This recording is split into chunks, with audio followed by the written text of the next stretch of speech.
Welcome. Welcome to the locker. Thank you guys for joining us this week. What's up, Ant? How was your weekend, brother?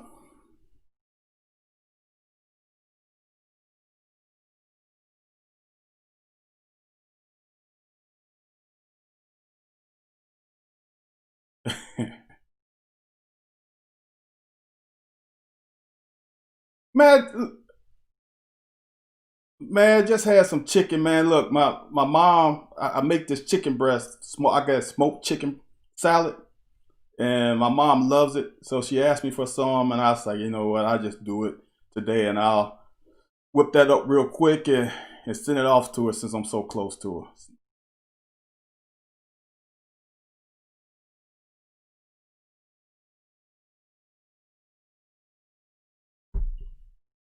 I repeat to you, I'm not the cooking type. So I don't know what you were talking about, but you sound like you had a small victory over there on the grill.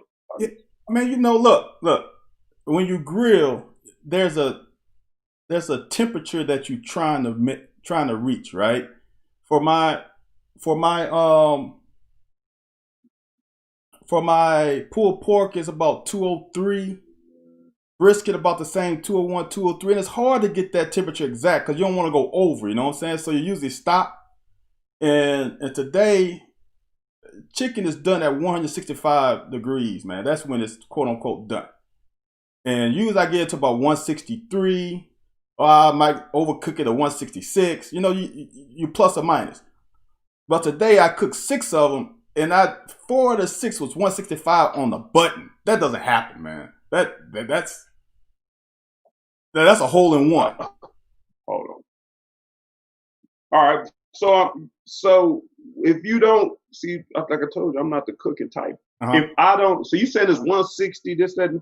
I thought you just put it on there until it's ready. So you just put it on there. Then when it looks like it's ready, you take it off. What's all these? Why do you got to wait to a certain number? Like, is that what it's supposed to be? Taste the best. But what if you like medium? What if you like raw or not raw, but So how do yeah? you What if you like well? What if you like medium? So right? different temperatures for that. Yes. Okay. So how do you know chicken is done?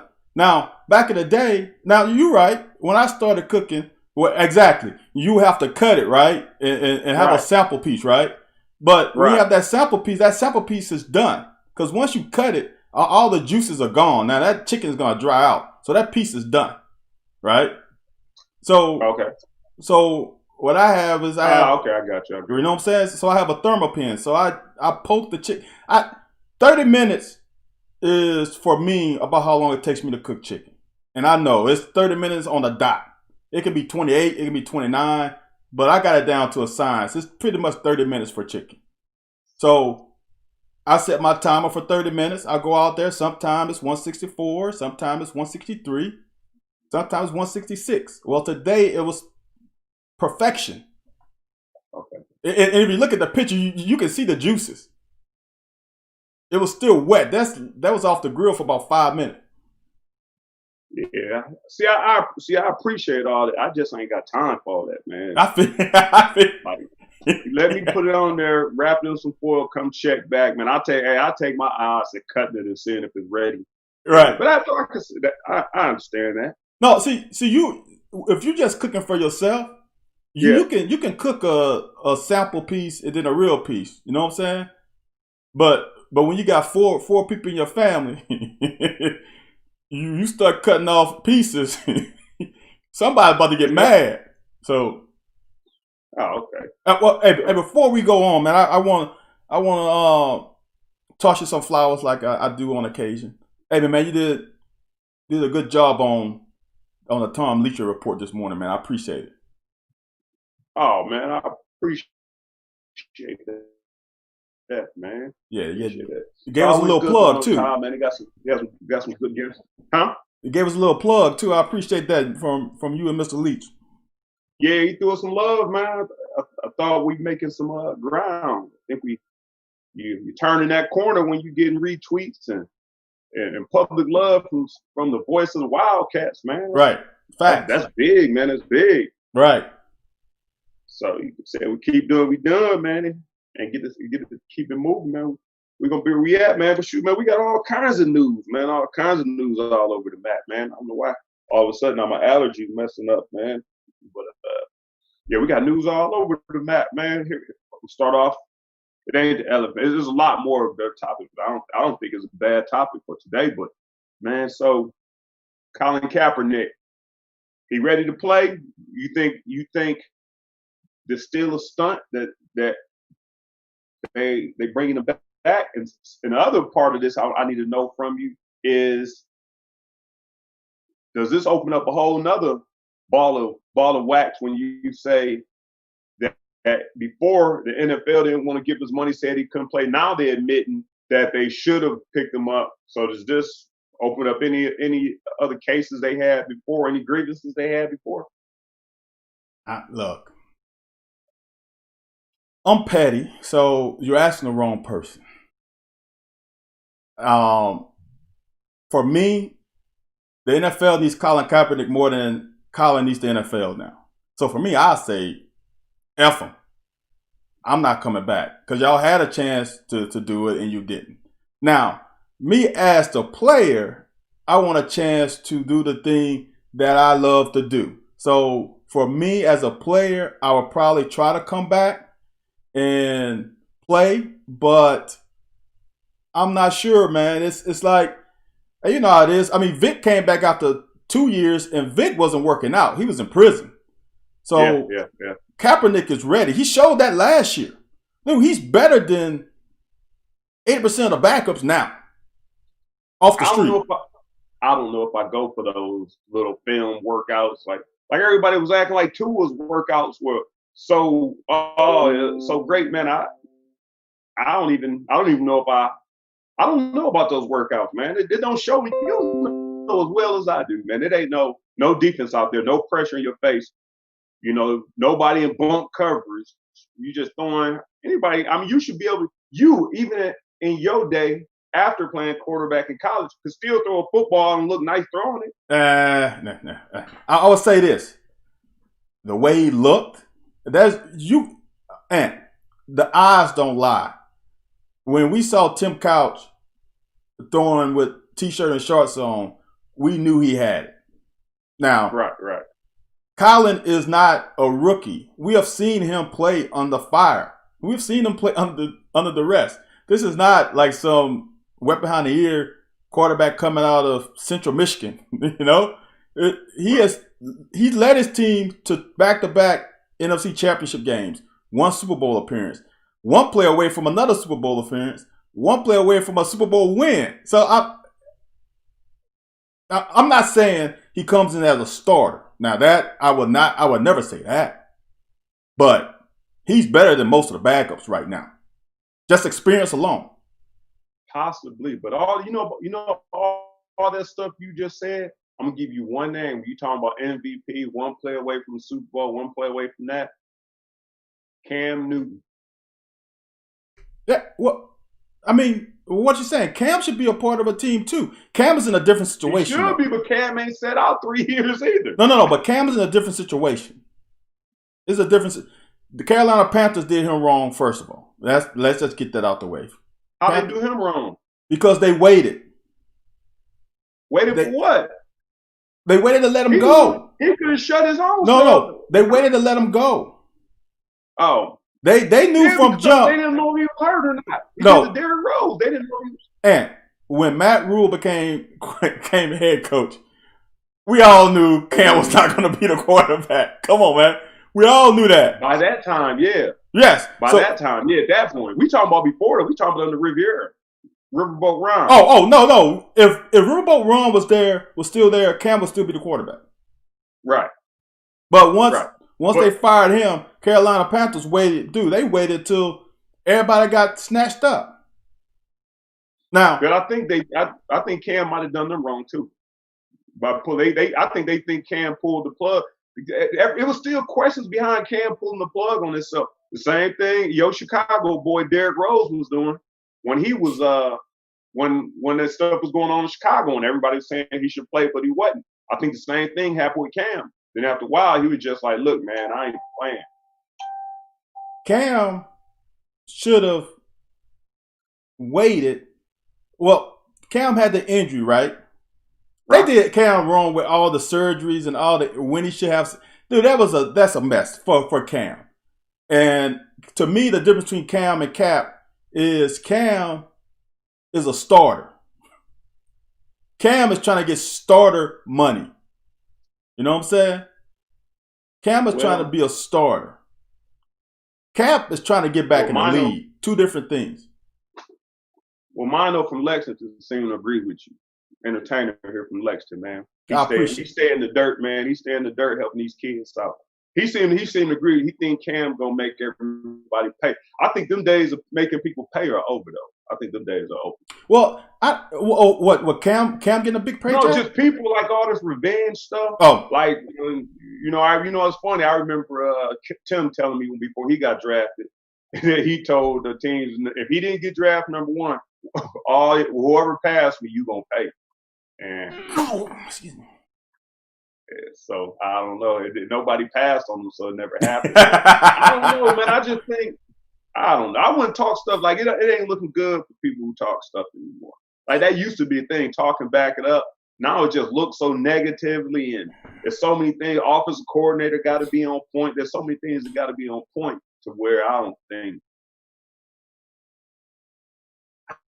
know. Like I said, it's a fraternity of coaches, and I mean, it's just so much little stuff, man. You got a quiet guy like Dak just sitting out there, just wanting to play football. And did he get paid yet?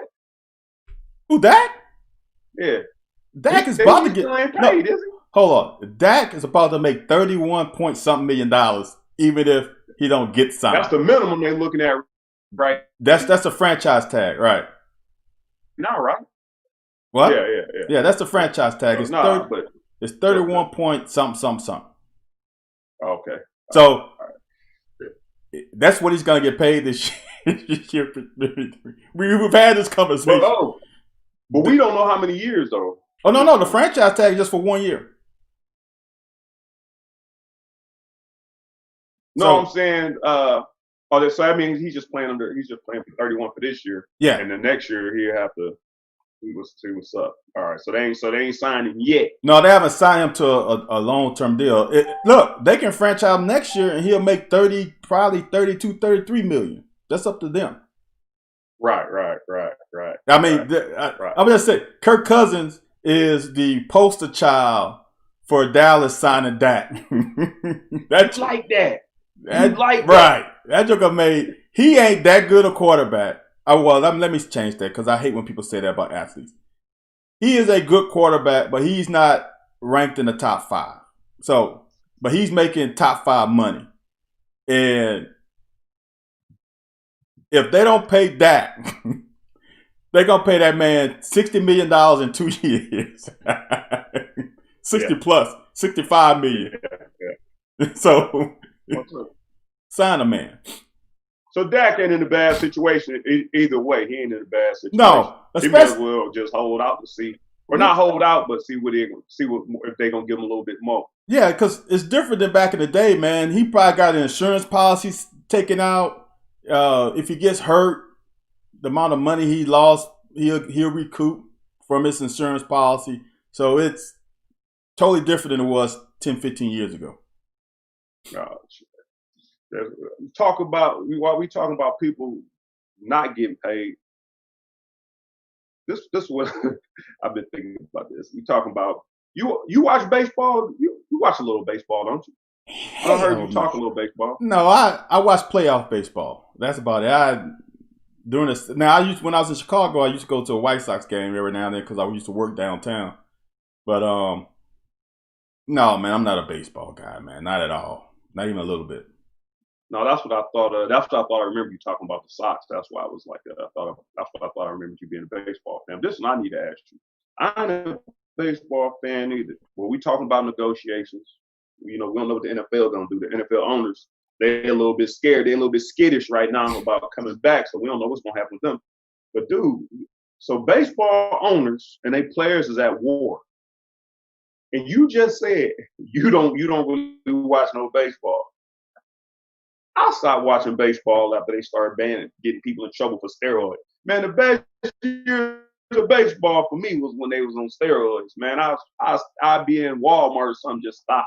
Sammy Sosa up the hit, or Barry Bonds up the hit, Mark McGwire up the hit. But this is what I was trying to find out, man. And they was talking about this on ESPN. At the end of the day, ain't the only losers gonna be the fans? Because if we want to pay to watch y'all play and we want to watch baseball, and y'all like forget y'all, I'm not gonna play if you don't give me this. And the owners said we not giving you this if you don't play. So the fans just kind of left out like we don't care what you say. That we and you and people ain't knocking down the door to watch y'all play. Right? Am I wrong? No, you're right, man. The owners.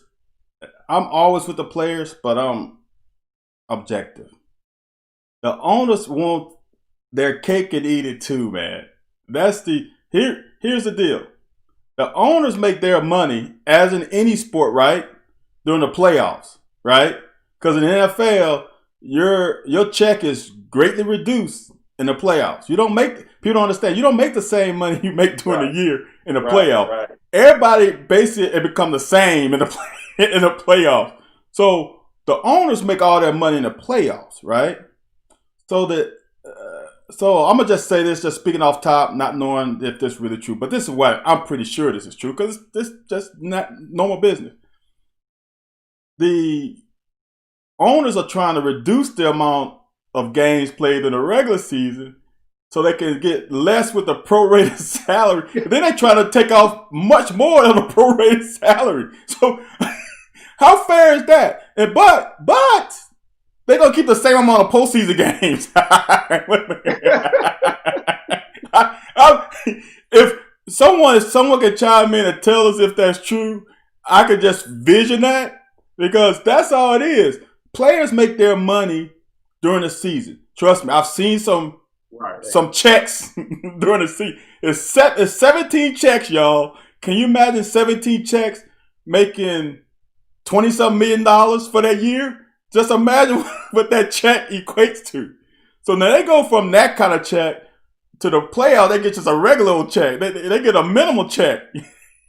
It's extra money, but you still got to put your body through the rigors for a week. It's not.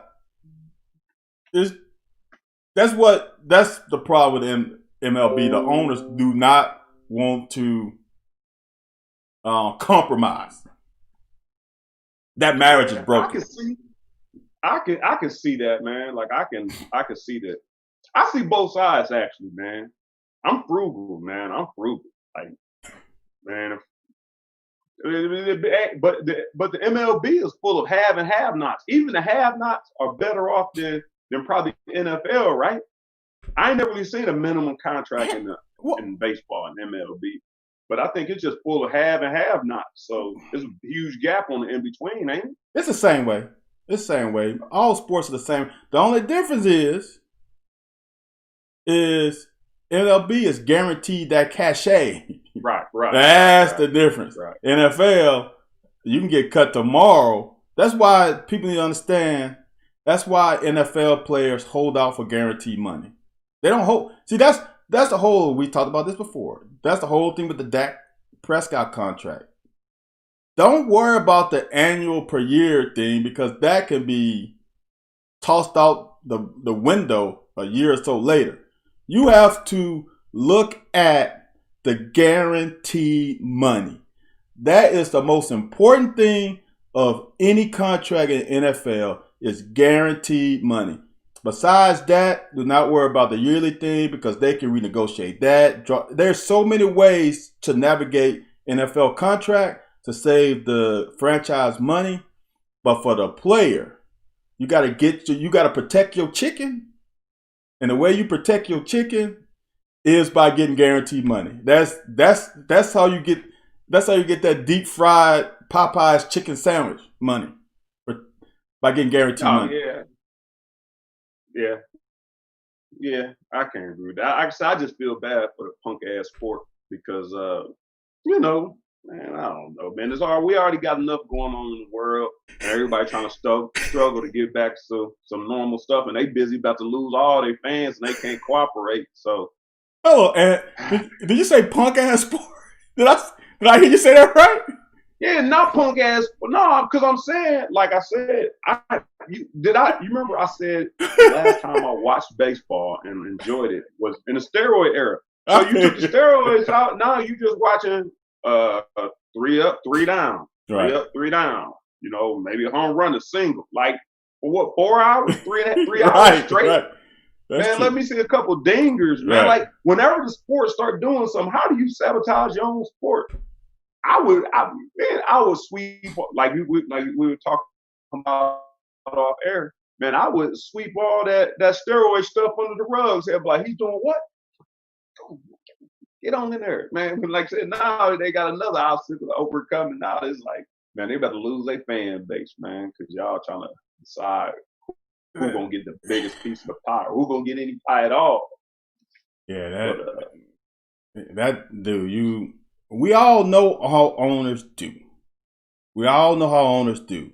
And it's unfortunate that it's that way. That's why your boy like Mark Cuban always gets the players he wants if he want them. You know what I'm saying? Right. It's all about how you treat your players, man. That's why Pittsburgh always get players when they want them. It's a stable organization.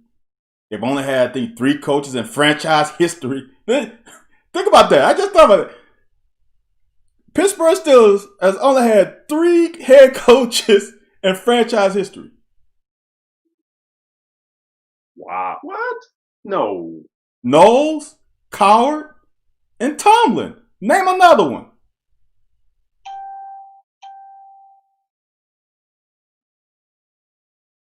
Name another one. I don't know how long Knowles was the first coach. Damn. Right? Wow. Yeah. That's crazy, isn't it? I thought there was somebody before Knowles. He was the first coach? I would put my money on it. I mean, the Steelers, you think about it, football is not that old. Oh, okay. You know, I think football started in the 30s or 20s. I'm talking about NFL. That's what I'm saying. And NFL, NFL. Well, I don't know about the NFL when they merged. I was talking about the merger. The merger was the merger. That's what I'm talking about. That's what I'm talking about. That was like in '67. That was okay. So yeah, Knowles. I think Pittsburgh Steelers might have started in the 50s or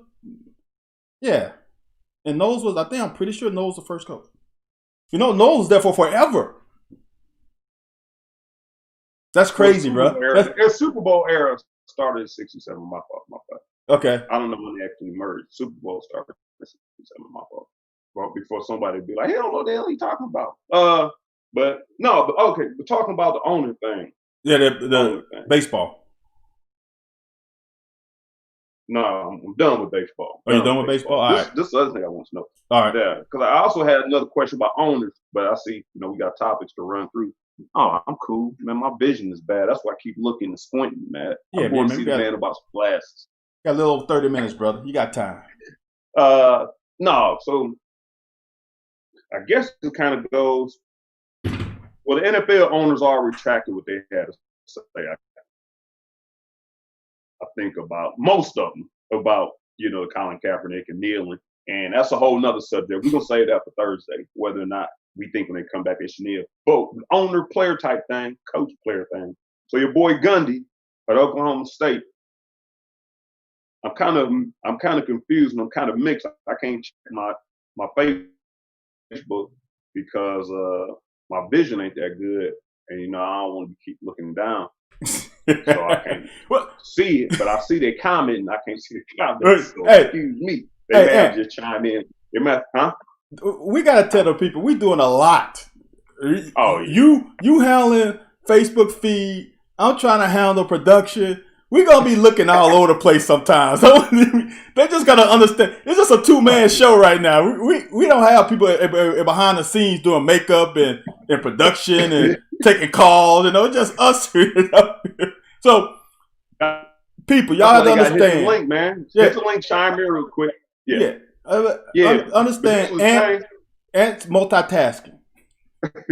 No, this is the thing though. But it's a link. If you got a comment, because I can't read them, so I got to keep this thing going. Because when the podcast come out, they ain't gonna see all this in between.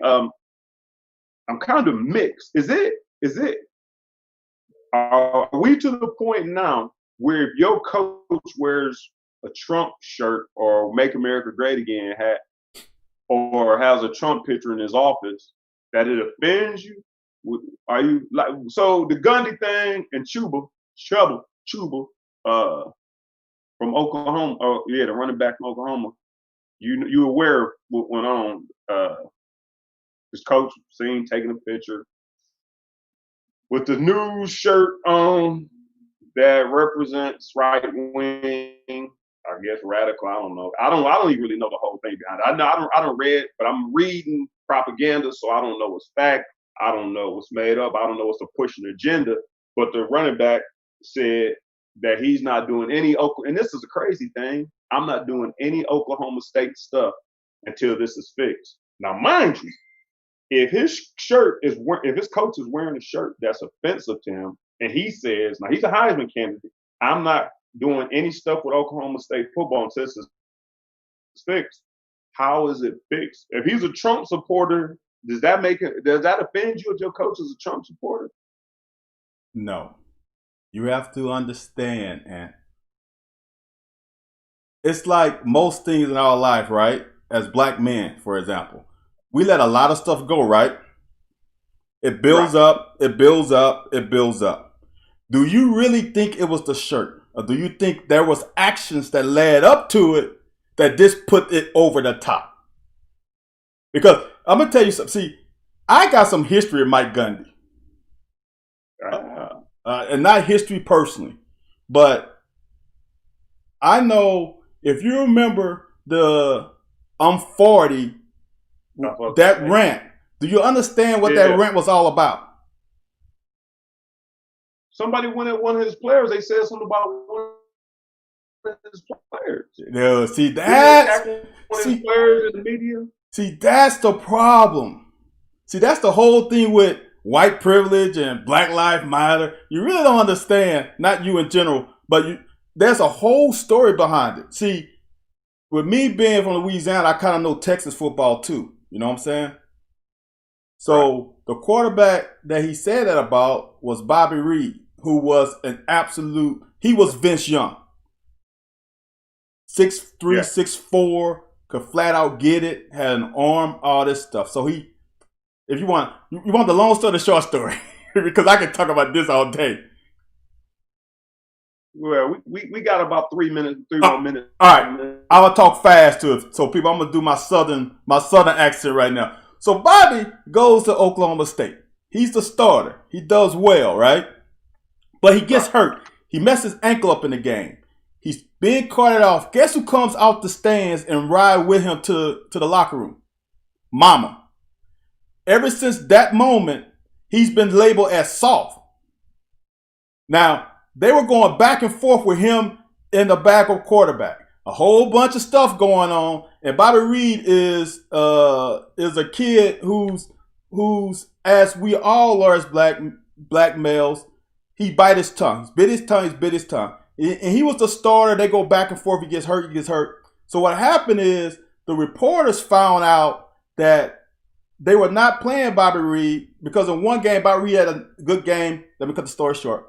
So the reporters found out the reason why Bobby Reed is not starting is because the coaches deem him as soft. And the offensive coordinator was Larry Fedora. Now, Bobby Reed was recruited by Les Miles.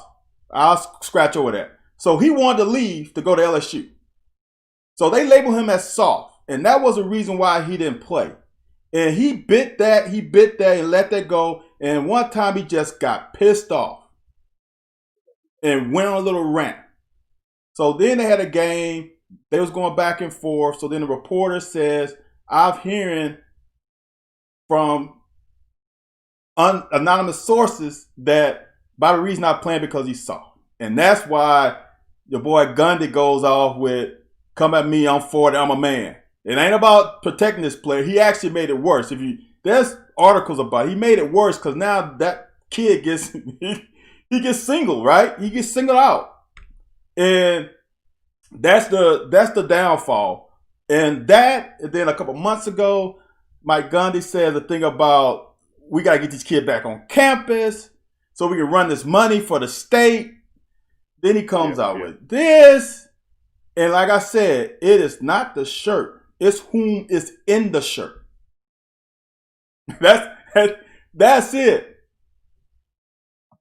And there's more. As I say, look, so when one player said it, right? When Chuba said it, he had all kinds of backing from teammates and former teammates. Right. If it's your teammate, most of y'all would be quiet and be like, oops, shh, I saw it, but I'm not, no comment. These jokers came out and said, I stand with my running back. So there's more to this story than just the OAN shirt. I just put that out. Yeah, that makes sense.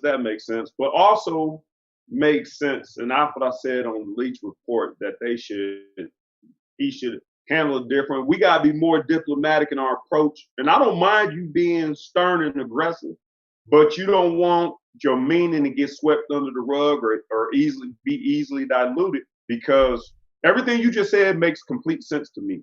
But you can't just go into an interview and be like, well, man, first he did this, then he did this, and now it seems like it's over his shirt. And like you said, once you dig deeper, there probably is a little more to it. But I would think I would have said something more to the effect of, things around here got to change. There's a lot of things going on, and they said it's basically because of the shirt, which may be propaganda to dilute the situation in the beginning from the media standpoint before to get ahead of it. So now it's like, because that's the first thing I'm thinking. Like, why are you mad about your coach's affiliation? Like, I wouldn't be surprised if some coaches I had were former, present members of the KKK, the way they treat some people, man. So and I look, this is a part that gets me. Like I say, I got a thing with Gundy, and I got a quote, and I was gonna say it on my show, but I'm gonna try to find it. But this joker said, I don't even have to find it. I'm gonna paraphrase it. I'm not gonna say quote unquote. This joker said in April, a couple months ago, that he was dialing through the channel. He was channel surfing, and he comes up on this network he had never seen before, and OAN. And he says there's no propaganda. It's not left. It's not right. They just give straight news, right? Yeah. So he says that. Then he comes back the day after Chuba's rebuttal this morning and says, "Oh, I didn't know that they felt that way about Black Lives Matter." That to me is a little tone deaf, a little insensitive. Why would he wear that shirt out in public when he's the face? As they tell us as athletes, right? Conduct yourself in a certain way that represents the university and your teammates and the coaches, right? So as a coach, you are the leader of the ship. Now you should heed to your words when you tell players, some players, I don't like the dreadlocks. I don't like the hat in the room. But you're gonna go out and wear a shirt that you know that is potentially can add more trouble to your program. And he's gonna wear it out in public. Now we don't know the feelings of our coaches. We don't know how they vote. But this joker's gonna do that. It's little tone deaf, especially in this time of day. You should know not to wear that shirt. I'm just saying, you should know not to wear that shirt. And you wear it. And it becomes news because you wore the shirt. You could have eliminated the news by not wearing the shirt. He know, man. And last thing, Ant. A little much though, man. Ant, how did he get the shirt? Like, those shirts are just not sold at Target. Maybe sponsorship of some sort. Hold on. They sponsor him or something. And it's not sold through Target. It's not sold at Walmart. It's not sold at the mall, right? You have to get that shirt. Either they send it to him or he intentionally bought it. Right? And if they send it to you, you as a leader of the program, you need to do your research to find out what this entity is about. Because you represent the school just like the players are. I don't know, man. Come on, Ant. Saying, man, but I don't know. I can't see that being black and white. I can't see being 100% like that's a no. I can't see it being because, like I said, even with everything I know, I'm still kind of like that. Don't really phase me Okay. like that. Okay, Ant, question. If Lynn Bowden went somewhere and had a Fidel Castro shirt on, that would get some attention, right? We know as athletes there's certain things we cannot wear, right? Even during our time. Yeah. Right? Yeah. Okay. So that same requirement for us should be the requirement of the leader of the program. He knows there's certain things he cannot wear or certain things he cannot say, certain things he cannot do. That's just how the world works, bro. And he's the CEO of the franchise. I guess, man, but like I said, there's to me a lot of what the organization stands for, network stands for, is kind of opinion. That's what I guess that's where I'm at. It's kind of how you view it. You know, if like I said, somebody on that network says something, you put it like this: TMZ. TMZ says a lot of questionable stuff, but people, you don't get mad at TMZ if somebody wears a TMZ shirt. So I'm not against what you're saying. I'm just not completely sold. Put it like this: I don't know if I'll put my freedom, my financial stability on the line for that thought, for that sentiment. I guess that's where I stand. I guess that's where I stand with that. And we can end it with this, and that's totally true, because that's how we feel back in our day. The times have changed. Football has changed. The amount of money in football has changed. Now if everybody stick together, right. The voice of the athlete is a lot different than it was in 1997, 98, 99. The money in the game is a lot different than it was in 93, 94, 95, 96, 97, 98, 99. Totally different time, man.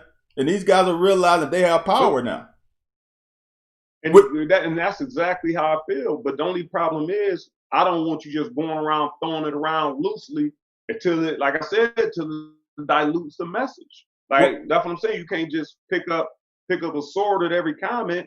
And I'm not saying be soft or be muted or be muzzled on anything, but like I said, to me, that's something that I feel like I don't know. But if you feel that way about that, I meant to ask you last week. So when Dabo comes in there, how do you feel about that whole situation? Same thing, we man. got guests in our locker room. I don't want to hear you saying N-word, this, and like, how do you feel about that? That's Dabo. It's the same thing, man. Dabo is the same way, man. Some of these coaches are still stuck in the old way. This is not the old way, man. Things have changed. Now, like I say, I don't know the guy's heart. I really don't. I'm not gonna say anybody. We overuse certain words, and a racist is a word we have overused. People need to understand what the definition is. So I'm not gonna call him racist because I don't know. I don't know his heart. And I will say this: he has guys. The greatest determinator of if a coach is a bad coach per se is if his ex-athletes are coming back to the school. If his ex-athletes coming back to school, I don't have a problem with him. So therefore, I don't have a problem with Dabo. But he's tone deaf, man. He has said some things just like Mike Gundy has said in the past about people kneeling, about what it's like. It is what it is, man. And for me, we've talked about it. I've talked about it before. It's hard on me to understand where these guys are coming from. And I cannot say that I cannot take someone's apology and the fact that they are looking to change for granted. So I got to sit back and say, if you're going to change, show me your change. I hope Dabo changes his tune because he has said some things in the past that are inflammatory to me personally as an ex-athlete. If he's not winning games, those things he have said would not have flown. Yeah. But since he's winning games, he can get away with it. And that's why I think the guys are coming to bat for him, because he is authentic. But when you go, this is my thing, the same thing I hold for teammates. When you have a coach have gone to certain neighborhoods and sat in certain living rooms on recruiting visits, you know the situation they're coming from. You know the situation they're in and what they're coming out. You have to be sensitive to that as the CEO, as the leader of a group of black boys, black men coming to your program. And if you don't understand the circumstance and situation that they're going through and be empathetic, because we both know as athletes, we hold a lot of stuff in and we don't have anybody to talk to some of the time because we just got to hold it in. He has to be empathetic to that. And Dabo hasn't been that way to me, to the outside world. And that's the problem I have. Him, Kirk Ferentz, 90% of the coaches. Now, I will say this. Look, here's the thing about it, right? Coach Curry is, I don't know how old Coach Curry. Coach Curry's got to be 70-something, right? Yeah. And he has made statements. This shows how empathetic he is to the movement. He has made many statements. He did this thing called the huddle. How he said, quote unquote, how they had a chance to make a change in the 60s and they messed it up. That's the kind of guy I want coaching my kid. That's just all I got to say. I said a lot, though. That's all I got to say. No, I had a comment about that. I ain't going to say it because we're going to go off on another tangent. And say it, man. No. Speak your mind. No, you got to say it now, man. Come on. This is the locker. You got to say it. No, I don't have to. No. It's not relevant. It's not really relevant, not pertinent to the situation, and there's a whole nother. All right, I'm going to say this. I'm getting off of it. We're not going to stand. I'm going to say all right, yep. If you have a coach you respect in that manner, and there's a coach on his staff who physically abuses players, kick players, and I'm not sure. I'm sure you may have been there. I'm not sure if you were there. Might have been your last year. I've seen him get kicked more than one. I've seen him kick more than one player, and he allows that. So, we got more issues than that. I think. But no, that's what I was just saying. So, like I said, I really like the guy, and I think some of the decisions he makes were good. I mean, I think he molds young men into men. I think he's great at that, absolutely great at that. But I think all coaches do something that's questionable. I think now that that gap is being narrowed and the lane is being more narrow for the stuff you can do, which was probably good because, like I just said, a coach allows another assistant coach right in front of him to kick a player, more than one player, more than once. Right. And dude, that ain't the only one. Mike Leach lose a job. I see Mike Leach lose a job for something non-physical. Well, I'm gonna say this, and that's what I was saying earlier, is that these coaches need to realize the times are different, right? Coach Curry didn't realize times were different. He was still old school. Coach Leach didn't understand. Now kids are starting to not go for that. Same thing with Ferentz and Gundy and Dabo and many others. Dude, can you imagine the amount of coaches who right now going through their memory like, oh, what did I do? What did I do? Did anybody do something? Because this is a time where your car can get pulled hard right now. And I'm sure there's a lot of coaches that are on pins and needles right now trying to figure out, is one of my guys going to say something? And that's why and I'm not hesitant because I know we got a voice. Well, before I go on, Marvin Love said Curry's a true player's coach. Elmo Greer want to know what's going on with my hair. Several people ask me what's going on with my hair. And I think they're jealous because they don't have as much hair as I do. But back to the subject, I forgot what my point was. I forgot what the point was. So I won't get off of it. But no, I think, like I said, I think the gap is getting narrow for things that the coach can do and chances they got to take. But for Throwback Thursday, I think it's going to be a topic. Okay. We're going to see who we're going to have on, how many people we're going to have on. The one thing when you say a student athlete do something or a coach do something to a student athlete, the first thing I think of is if there was video cameras around, Right. what is something I've done? And I'm talking, there's plenty just little boneheaded stuff, man. Right.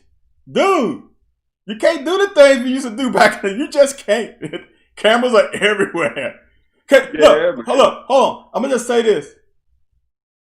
How many of us would have got in trouble breaking curfew if there was cameras outside the dorms, live streaming, coaches could just that alone. Hey, and you know what I would have did to Curry just because he's a player's coach, because he's a man's man? I'm gonna take my phone. I see Van Hall creeping through the campus, through the courtyard. Right. Because I know doggone well that Curry would try to dawn patrol me. I'm a nope, coach. So what you gonna do to Van too? I want Van in here too, man. I'm doing all types of hate, man. I'm off of the hating. Hey, that's Coach Curry would be. I know Van's not there because Van is not there. Because that's not what he do. You know what? But right, if the camera's there, I guess if it showed me, he'll be shot because that was not in my character. Speaking of cameras, if we're gonna talking about playing back in the day. Kentucky lost our quarterback last year. What is he? What's his overall record? 12-3 or something? Terry Wilson. 12-3. 12-3 as a starter. Missed most of last season. He said he's not gonna fight for a sixth year, no matter what. Like next year is gonna be his last year. He's not gonna fight for a sixth year. I think he's gonna graduate next year.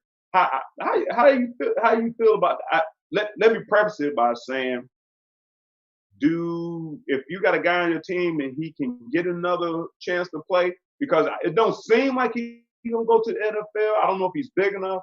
I'm not saying that. I just don't. From where he stands, even with his accomplishments, you and I know how hard it is to break the league. You got to be a certain height.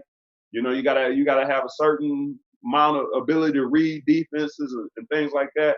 What do you think his concern is on not waiting for a 6 year? He don't need it. You think the injury may have made him think, man, this is a rough climb. It's been a long route from Oregon to where he's at now. What do you think his reason for not taking a six or going after a six? I think you just said it. You just hit the nail on the head right there. That kid has been through a lot, bro. If you don't know the story, so Terry was supposed to be Oregon's quarterback. That was their first draft. He was their number one recruit basically. And right. Then they got Justin Herbert later. And so Terry went there thinking he was going to be the starter. Then they recruit this other guy, and he's bigger than Terry and always taller and thicker.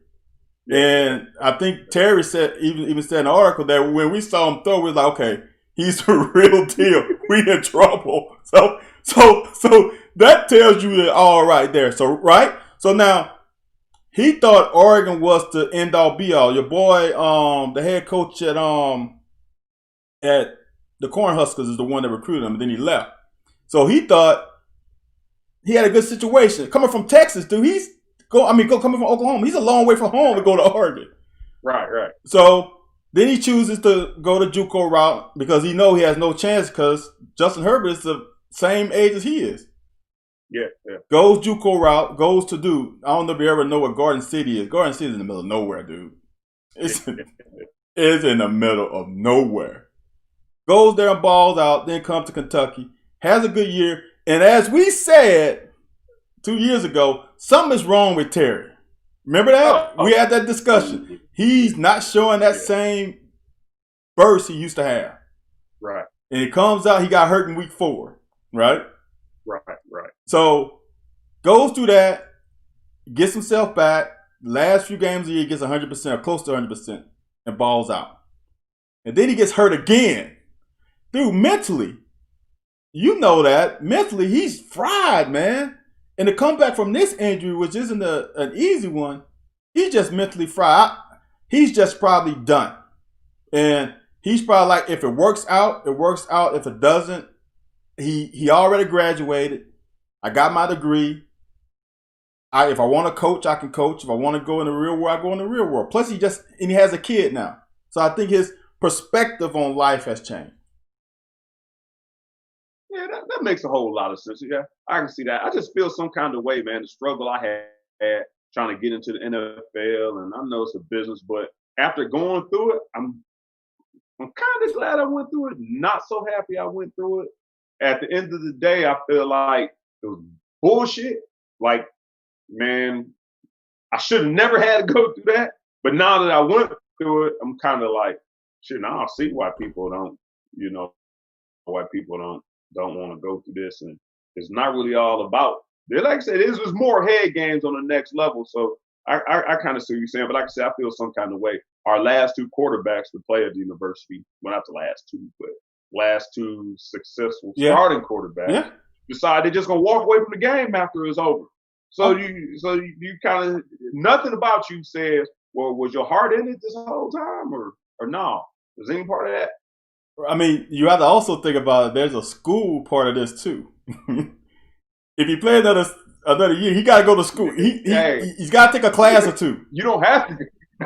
Yeah, well, no. I wasn't you. I wasn't engineering like you are. No. But Anthony, but he has graduated now. Oh yeah. Is he gonna take? He's got to whatever that requirement. They changed the requirements. He's got to do something. Yeah. Or he can go for another degree, but then you got to take 12 hours of class. Like, you don't want to go to class all day. So that might be a factor too. He doesn't want to go to class anymore. He's been in class for too long. Especially when he graduates, you know what I'm saying? Yeah. That makes sense. I'm gonna try and tap on these last talking about Kentucky quarterbacks. Hit me with it.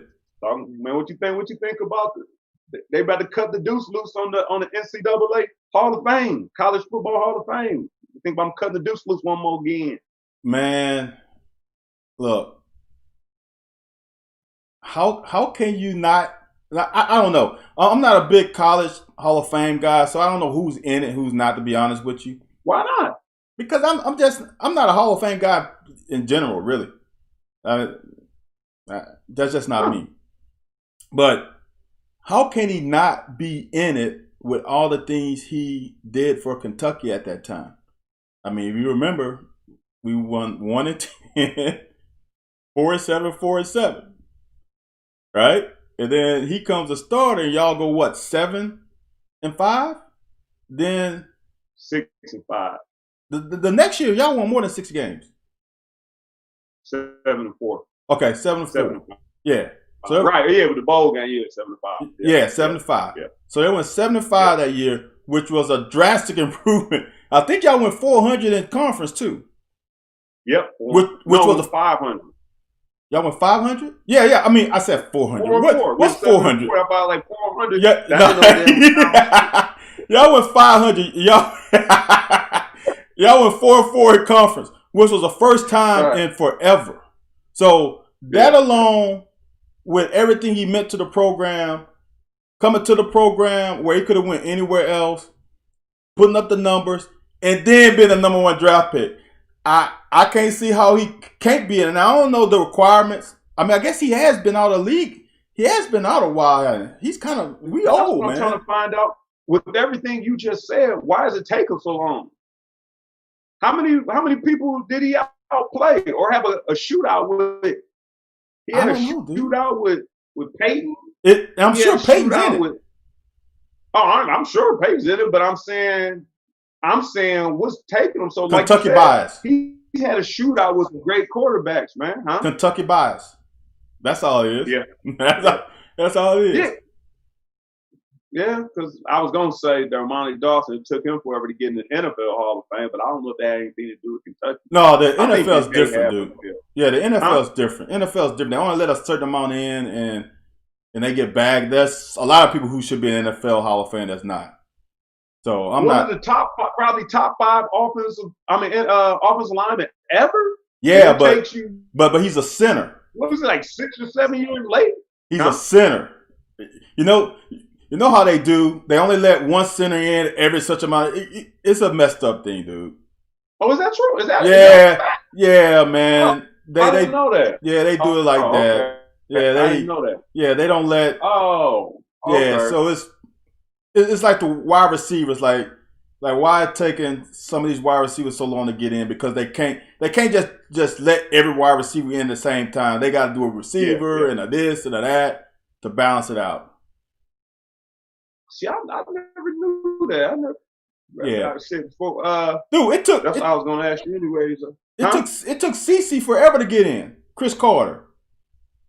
It took Oh Chris yeah, Carter forever to get in. Come on, man. But I still think even during Chris Carter's time, he was really good. But I even think during his time, there was some good players and it overlapped with him some good players. Like he was like Moss and them was at the end of Jerry Rice. Moss was coming in and TEO'd them and Jerry Rice was leaving. So I think by the time CC got done, it was kind of like, I don't know. I mean, he belongs in there. And check CC stats. Check his stats out. Oh Lord, I lost both of my lights. Ooh, you done got dark. I lost my lights, man. Check out CC stats, brother. Oh, I can imagine. But didn't he play forever? Plus, didn't he go to Ohio State? Check out CC stats at Philadelphia. Was he a Buckeye in college? Yes. Well, he gets no love here. I feel you. That's true. I feel he gets no love here, buddy. Gets no love. But no. So now before we get off that, man, like I said, we can close out with one more thing before we get off that. So what's your favorite Tim Couch moment that you're playing with him? I only played with him 1 year. It's that Louisville game, man. When he hit, I think he hit Yeast. Oh yeah, over there on the outside shoulder. Yeah, that was nice. Look, you don't understand, bro. You know how many times I watched that game since there? Too many times. We were on life support. They have called the priest in for the last right? And he hit that dude on defense. I'm telling you, I told you this once. At halftime, the announcer was like getting on Kentucky for like only having 1 or 2 first downs. Then the color analyst was like, well, Louisville only had 2 themselves. That was a horrible game, bro. And that ignited the defense, man. I remember like it was just when he got that, the defense like, man, here we gotta go on again. We're gonna punt again. We gotta get. When he threw that touchdown, we was like, okay, we got a chance. The game was close. Yeah. And like I said, and Craig finally got introduced, man.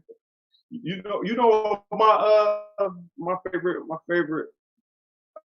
I guess memory of Tim Couch is. What's that? When he's sitting in the pocket. Anytime he sits in the pocket, cocks back and looks to his check down. That's my favorite memory. Every single one of them, man. Every single one of them, man. Well, hey, we should end on that then, man. Yeah, man. We didn't hit the time. We was gonna see. Well, just quick, man. You think the NBA should to do this abbreviated thing? They talk about 22 games in the playoffs down in Orlando. I guess at the Disney complex. You think they should play, or you think it's too risky at this point? I don't know, man. It's still risky to me, but yeah. Hey, we should get on this on Thursday because I can't do this in 30 seconds. Well, that's cool, man. It's cool. It's been. Next time we gotta go. Well, we get too many comments, so next time we're gonna have to go just spit fire, just get them out there. Yeah. But I think you covered a lot of ground. I think the lengthy answers covered a lot of ground because for that Gundy thing, I think that gave me a lot more insight. Although the context I'm still a little hazy on. I think it gave people insight to think about it. And even Big Blue Nation want to think about, having Terry Wilson for a 6th season. I think